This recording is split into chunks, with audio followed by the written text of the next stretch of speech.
Bino balandi ya Vision Inti TV vraiment ils allaient mon mboka Hélène Diamond allé lo na bino lo ko balikambo o zo beta vraiment zo lo bisezo le sabato belé tiki bato belé ba veuve tiki bato belé ba orphelin et tiki bato ebelé na ba dégâts likambo o ya makambo ya côté kama pango makambo ba conflit parcellaire pona nini kaka na Kinshasa pona nini kana RDC pona nini makambo boye vraiment tu es colbelon pour makambo et si la to dénoncer vraiment la Vision Inti TV oyo pour tout moni ele qui sont lobité changement et causaté trop c'est trop maman au décidé te ka lopango na yo papa au décidé te ka lopango na yo bino ba héritier au décidé te ka lopango pourquoi vous victimiser mon oya somme asali le somme on a décidé somme lopango na yé vraiment asali le somme aya misambongo na yé asomba lopango non tout tika non makambo vraiment au teki lopango au moni mutu ana évoluer lopango wala obandi kotia so misu kito côté to changer ki ça c'est ko bonga ndenge nini Congo ko bonga ndenge na ba comportement ya boye makambo lopango oyo makambo na teki lopango makambo lopango la famille makambo lopango oyo teki dia lopango okomi kotia so mo sombi mal à l'aise et pourtant peut-être ki mbongo na ye to changer comportement est bien tout le bilan parce que mon vraiment ba catastrophe et que belé ba to ba kufi ba msu ba maladie ba to belé ba orphelin ba kakita comme moment la kakita comme orphelin a comme orphelin pour une pauvre ça qui est sombe qui le pan en memi ngambo a sombe le pan pas mutu tel a au sombe au tegele le pan a qui investir le pan on a comme ce pan on a par exemple ba appartement c'est une chambre froide monter malikunya au bani su ko lande le pan wana non ils sont teki quand même non tout maintenant les cambo à faire oh ya maman yemba maleta on a bandal oh bateki ki le pan asomba ki le pan on a mbongo na ya mutoki na ye alobi non na pas investir makambo so habita kangi simbo on a somba le pango maman yemba oh asali lisumu te asombi le pango na ye le pango ya ye asombi bakabeli ete basali te ke basombi ndambo ateki non asombi maman yemba oh asombi le pango na ye mais likamunini maman yo tekeki le pango likamunini déjà muta somba ki le pango papa et sili déjà somba ki le pango et sili tika ye okomi kote mal à l'aise muta sombi le pango makambo et sili nini tika ya leli a bi moite bino balobeli bolobela nanu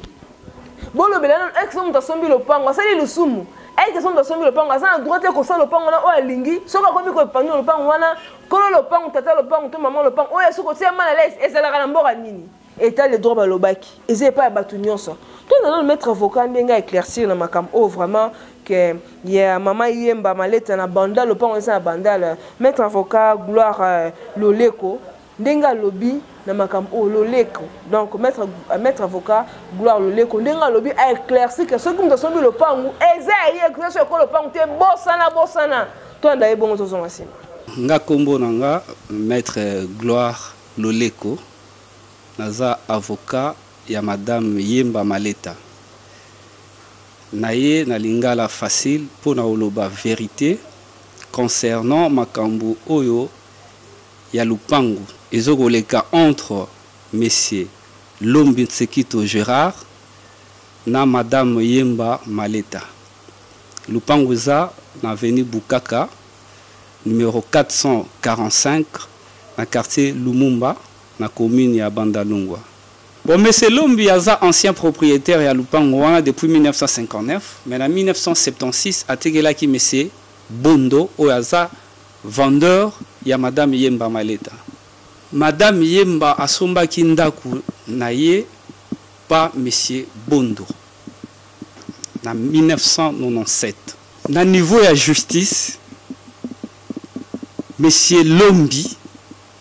a commis ko convoiter lupango oyo esi atekelaka Bondo et puis Bondo pe atekela yango madame Yemba Maleta. Basambi na niveau ya justice ko banda tribunal de paix, tribunal de grande instance, tina cassation, ba juge nyonso tout na ba niveau nyonso ba pesi raison et pas à monsieur Bondo na madame Yemba Maleta. C'est-à-dire ba confirmer que ba vente wana ezalaki régulière et que lupango lelo eza lupango ya madame Yemba Maleta. Makambu oyo monsieur Lombi na bana na ye balobaki na émission en Africa Cool eza ya lukuta. Toza na ba document nyonso tout toza na acte de vente oyo monsieur Lombi atekelaki monsieur Bondo toza na acte de vente oyo monsieur Bondo atekelaki Madame Yemba Maleta. Monsieur Lombi alobai que Monsieur Bondo abotolaki lupango parce qu'il azaki enfant chéri à Mobutu. Mais à Lukuta, parce qu'à l'époque, en 1976, Monsieur Lombi azalaki encadreur ya Monsieur Bondo en tant que journaliste stagiaire. C'est-à-dire, Monsieur Bondo azalaki stagiaire ya Monsieur Lombi. Et puis Lombi à l'époque azalaki président ya Imper na Bazaï. Alors, ezo kam sabiso que stagiaire abotola encadreur naie lupango. Et puis naza ko interpeller Madame Feli, oyaza présidente ya ONG Bikala Joyce, parce que accompagné bango na émission wana na YouTube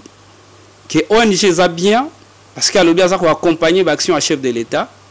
eza bien, mais il faut à vérifier authenticité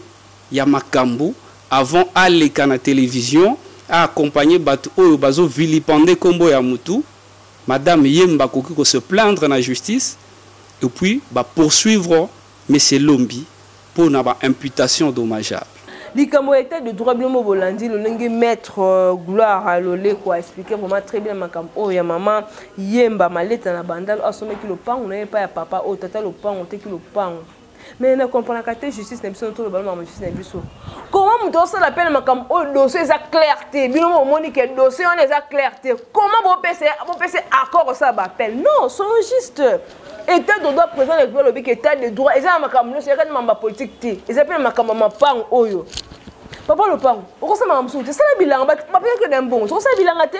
c'est comme maman lemba fa na yemba fa la kimia tu ga fa la kimia vraiment c'est le pang na yé. Mais tout ça non conseil na bato bazala vraiment muto asombi le pango pa na comme si le esclave no comment la ba entrer na nyonso pourquoi investir pourquoi sortir sur pourquoi bouki mais muto déjà sombi déjà par exemple que au bali moi au bout de 40 bana ils sont bali au pèse déjà mbongo la famille li mbongo déjà muto ali mbongo bolé déjà mbongo na ya mutoki pona le pango siko nini lisusu nini sumo tika mama yamba kimia ba appel bozo sala papa appel o sala ezo simbate. Oui, vraiment, justice congolaise, tout le monde